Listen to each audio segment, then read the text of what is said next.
உன் லைஃப்பில் நான் யார், உன் லைஃப்பில் நான் இருக்க தகுதி இருக்கான்னு கூட எனக்கு தெரியாது.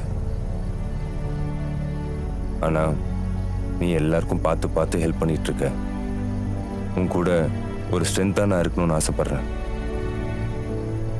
இப்படி பார்த்து பார்த்து தான் ஒரு கல்யாணம் பண்ணி வச்சாரு.